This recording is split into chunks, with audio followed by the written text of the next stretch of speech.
Indian constitution के article 19 के अंतर्गत भारत के हर सिटीजन को freedom to expression and belief मिला हुआ है, जहां पे हर व्यक्ति अपने मत को, अपने ओपिनियन को, अपनी बातों को, विचार को खुलकर धुआंधार तरीके से साझा कर सकता है। लेकिन ये राइट कहीं भी एब्सोल्यूट नहीं है, इस पर कुछ रिस्ट्रिक्शन जो है आर्टिकल 19 के अंतर्गत ही दिए गए हैं। लेकिन इसके अलावा कुछ कंडीशंस ऐसी भी हैं जहां पे व्यक्ति इन राइट्स को ओवरराइड कर जाता है, और अगर व्यक्ति इन राइट्स को ओवरराइड करके किसी व्यक्ति के आर्टिकल 21 के अंतर्गत दिए गए right to dignity for life, जो कि उसके रेपुटेशन या उसकी प्रॉपर्टी से रिलेटेड है, अगर उनको किसी तरह से डैमेज पहुंचाता है, उसके रेपुटेशन को, उसके मान को, उसके सम्मान को हानि पहुंचाता है अपने शब्दों के द्वारा, तो यही चीज आईपीसी के सेक्शन 499 के अंतर्गत आने वाले डिफेमेशन या मानहानि के अंतर्गत इसको ऑफेंस माना जाएगा। और आज के इस वीडियो में हम इसी डिफेमेशन या मानहानि के बारे में बात करने वाले हैं। तो बिना किसी अनावश्यक भूमिका के चलिए आरंभ से प्रारंभ करते हैं।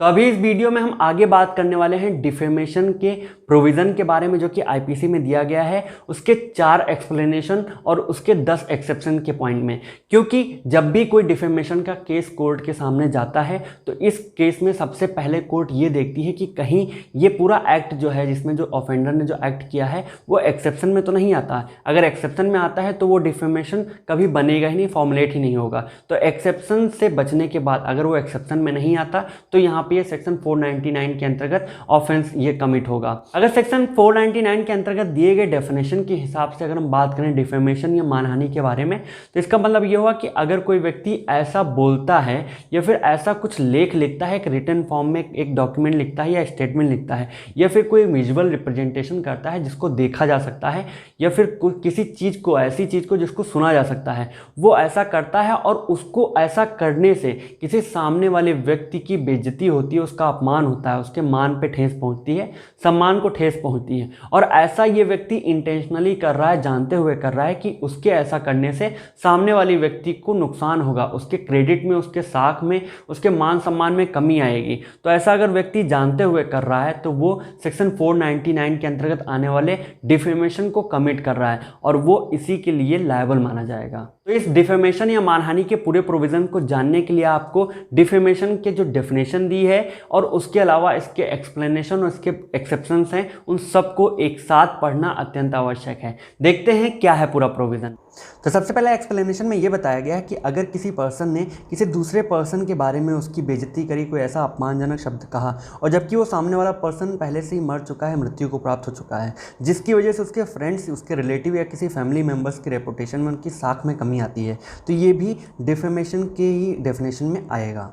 दूसरे एक्सप्लेनेशन के अंतर्गत ये कहा गया है कि अगर किसी व्यक्ति ने कंपनी या किसी एसोसिएशन या किसी ग्रुप ऑफ पीपल की बेइज्जती करने के लिए उनके बारे में कोई अपमानजनक शब्द कहा या फिर कोई ऐसा लेख लिखा है जिससे उनकी साख में, उनकी क्रेडिट में, उनके मान में कमी आती है, तो ये भी डिफेमेशन के पॉइंट्स में आएगा। यहाँ भी ऐसा माना जाएगा कि उस व्यक्ति ने डिफेमेशन का ऑफेंस कमिट किया।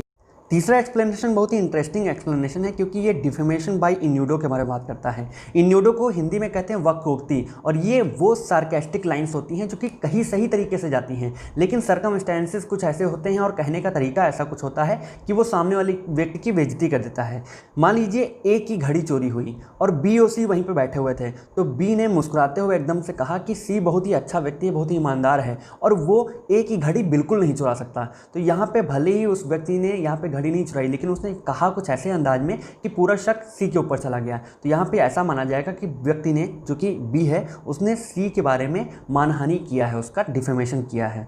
और सबसे लास्ट में चौथे एक्सप्लेनेशन में हार्मिंग रेपुटेशन के बारे में बताया गया है। इसमें यह बताया गया है कि कौन सी चीज़ें रेपुटेशन को हार्म करते हुए कही जाएंगी। तो इसमें यह कहा गया है कि अगर ऐसे किसी वाक्य से या लेख से या किसी उस चीज़ से की विजुअल रिप्रेजेंटेशन है जिसकी वजह से सामने वाले व्यक्ति की साख में, उसकी क्रेडिट में, उसके मान सम्मान में या किसी मोरल कैरेक्टर में कमी आती है और जिसकी वजह से उसका फ्यूचर थोड़ा सा अफेक्ट हो सकता है, उस पर नुकसान हो सकता है, तो ऐसा माना जाएगा कि उस व्यक्ति ने रेपुटेशन को हार्म करने की कोशिश की है और ये डिफेमेशन के पॉइंट के अंतर्गत आएगा। नेक्स्ट हम बात करते हैं सेक्शन 499 के अंतर्गत आने वाले एक्सेप्शंस या अपवाद के बारे में, जहां पे पहला एक्सेप्शन ये कहता है कि अगर कोई भी चीज़ ट्रुथ फॉर पब्लिक गुड के लिए कही गई है, पब्लिक जो एट लार्ज जो बहुत से लोग रहते हैं, मास पीपल्स के लिए, उनके लिए कही गई, जिसकी वजह से किसी दूसरे व्यक्ति की बेइज्जती हो रही है, उसका अपमान हो रहा है, तो चूंकि वो पब्लिक गुड के लिए कही गई है इसीलिए ये डिफेमेशन के डेफिनेशन में नहीं आएगा। एक्सेप्शन के अंतर्गत पब्लिक सर्वेंट्स के बारे में एक फेयर क्रिटिसिज्म करना, एक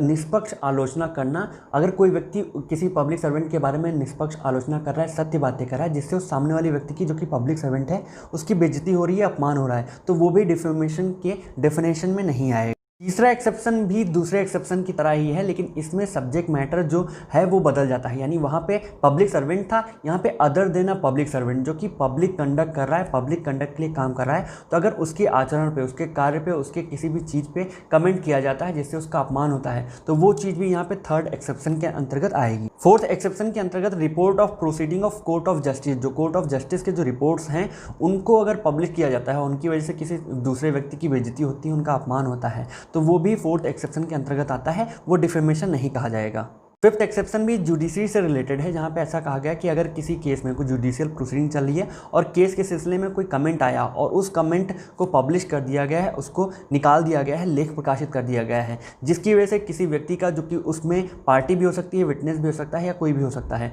तो उसको अगर अपमान हो रहा है, उसकी बेइज्जती हो रही है, उसकी मानहानि में कमी आ रही है, तो यहाँ ये भी फिफ्थ एक्सेप्शन के अंतर्गत आएगा और डिफेमेशन कमिट नहीं माना जाएगा। सेवेंथ एक्सेप्शन लिटरेरी क्रिटिसिज्म के बारे में है। यहाँ पे लिटरेरी क्रिटिसिज्म का मतलब ये हुआ कि अगर कोई व्यक्ति ने कोई काम करके वो पब्लिक को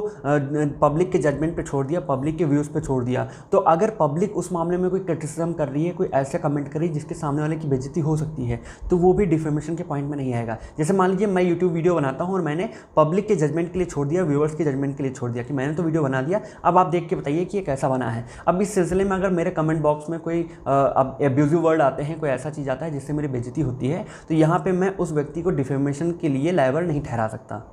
सेवेंथ एक्सेप्शन के अंतर्गत ये कहा गया है, सातवें अपवाद के अंतर्गत ये कहा गया है कि अगर किसी व्यक्ति ने, जिसके पास अथॉरिटी है, जिसको अथॉरिटी दी गई है, और वो किसी व्यक्ति के सामने वाले व्यक्ति की बेइज्जती कर रहा है या अपमान कर रहा है, तो वो भी इसके अंतर्गत नहीं आएगा। वो एक्सेप्शन पॉइंट जो कि 7 में आता है उसके अंतर्गत आएगा। मान लीजिए किसी टीचर ने क्लास में किसी बच्चे को खड़ा करके सबके सामने उसकी बेइज्जती कर दी, उसकी भयंकर बेइज्जती कर दी, तो अब वो बच्चा इस केस में टीचर के खिलाफ डिफेमेशन का केस नहीं ला सकता। 8th एक्सेप्शन के अंतर्गत कहा गया है कि अगर ये कंप्लेंट टू अथॉरिटी के मामले में है, अगर कोई प्रोसीडिंग चल रही है और प्रोसीडिंग के मामले में लॉफुल अथॉरिटी के अंतर्गत किसी व्यक्ति ने सामने वाले व्यक्ति को एक्यूज़ किया है, उसके बारे में उसको ऊपर कुछ दोषारोपण करा है, तो ये भी 8 एक्सेप्शन के अंतर्गत आएगा और ये भी डिफेमेशन के डेफिनेशन में नहीं आता। और सेकेंड लास्ट एक्सेप्शन जो कि 9th एक्सेप्शन है, वो ये कहता है कि अगर imputation for protection of interest है, किसी व्यक्ति के इंटरेस्ट के लिए किया गया है और किसी व्यक्ति के कहने पर किया गया है, और इसकी वजह से उसके लेख के थ्रू या फिर उसकी बातों के थ्रू उस सामने वाले व्यक्ति की किसी की बेइज्जती होती है, किसी को अपमान होता है, तो वो भी 9th एक्सेप्शन के अंतर्गत आएगा। और सबसे लास्ट में 10th एक्सेप्शन ये कहता है कि अगर कोई भी व्यक्ति ने ऐसा काम किया है जो कि काउजन गुड फेथ है, एक गुड फेथ है, एक फेयर वे में है, और इसकी वजह से किसी व्यक्ति की बेइज्जती होती है, तो वो 10th एक्सेप्शन के अंतर्गत आएगा। वो व्यक्ति सामने वाले व्यक्ति को डिफेमेशन के लिए केस फाइल नहीं कर सकता। नेक्स्ट हम बात करते हैं difference between Indian law system and common law system, यानी डिफेमेशन के प्रोविजन के मामले में, मानहानि के प्रोविजन के मामले में इंडियन लॉ सिस्टम में और कॉमन लॉ सिस्टम में क्या अंतर है। तो कॉमन लॉ सिस्टम में डिफेमेशन को नॉर्मली 2 पार्ट्स में डिवाइड किया गया है, जहां पे पहला पार्ट इसका स्लेंडर का है और दूसरा लायबल का है। लायबल का मतलब ये होता है कि जो भी एक रिटन फॉर्म में या फिर वो चीज़ें जो कि परमानेंट हैं, जो कि देखी जा सकती हैं, इस फॉर्म में अगर किसी व्यक्ति की बेइज्जती की गई है, उसको अपमानजनक कोई चीज़ कही गई है जिससे उसके सम्मान में कमी आई है या उसको ठेस पहुंचा है, तो ये लायबल के अंतर्गत आएगा। लेकिन अगर व्यक्ति ने अपने द्वारा बोले गए शब्दों के द्वारा ऑन स्पॉट पे फेस टू फेस किसी की बेइज्जती करी है, उसको कुछ ऐसे शब्द बोले हैं जिससे उसका अपमान हो, तो ये स्लेंडर के अंतर्गत आएगा। ये टेम्परेरी इन नेचर है और जो लायबल है वो परमानेंट इन नेचर ऑफेंस माना जाता है। तो कॉमन लॉ सिस्टम में लायबल एंड स्लेंडर प्रोविजन के लिए अलग अलग व्यवस्थाएं की गई हैं, जहां पे ये सिविल लॉ के अंतर्गत आता है तो वो क्रिमिनल लॉ के अंतर्गत आता है। लेकिन भारत में इन दोनों में कोई डिफरेंस नहीं किया गया है। स्लेंडर और लायबल दोनों को ही सेक्शन 499 में प्रॉपर स्थान मिला हुआ है। और सबसे लास्ट में हम बात करते हैं इसके पनिशमेंट के बारे में, जो कि सेक्शन 500 में दिया गया है। तो यहाँ पे ये कहा गया है कि जो भी व्यक्ति डिफेमेशन करेगा तो वो इसके अंतर्गत आने वाले ऑफेंस के लिए लायबल माना जाएगा और उसको 2 साल तक के लिए सजा, जो कि सिंपल इंप्रिजनमेंट होगी या फिर फाइन, और या फिर दोनों ही उसके ऊपर इंपोज किए जाएंगे। ये था आईपीसी के सेक्शन 499 के अंतर्गत आने वाला डिफेमेशन का प्रोविजन। आई होप आपको इसके सारे पॉइंट्स और इसके डिफरेंस समझ में आए होंगे। बाकी के लॉ से रिलेटेड वीडियोस के लिए, पॉइंट्स के लिए, टॉपिक्स के लिए बने रहिए हमारे साथ। नमस्कार।